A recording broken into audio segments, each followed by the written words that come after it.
ஒரு அடர்ந்த காடு. அங்கு வந்த வேடன் ஒருவன் புறாக்களை பிடிப்பதற்காக தந்திரமாக வலையை விரித்தான். அதன் மேல் தானியங்களை தூவிவிட்டு ஒரு புதரின் பின்னால் மறைந்திருந்து காத்து கொண்டிருந்தான். அப்போது அங்கே வந்த ஒரு புறா உணவுக்கு ஆசைப்பட்டு வலையில் சிக்கிக் கொண்டது. எவ்வளவு முயன்றும் அதனால் தப்பிக்க முடியவில்லை. ஐயா வேடனே, தயவு செய்து என்னை விட்டு விடுங்கள்.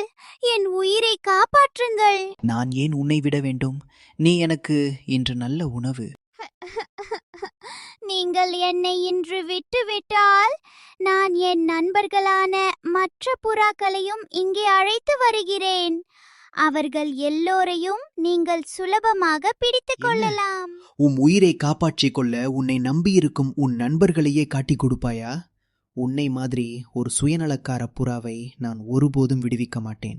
புறாவின் சுயநலமான தந்திரத்தை புரிந்து கொண்ட வேடன் அதை விடுவிக்க மறுத்துவிட்டான். சுயநலம் கொண்டவர்கள் எப்போதும் தாங்கள் விரித்த வலையில் தாங்களே சிக்கிக் கொள்வார்கள்.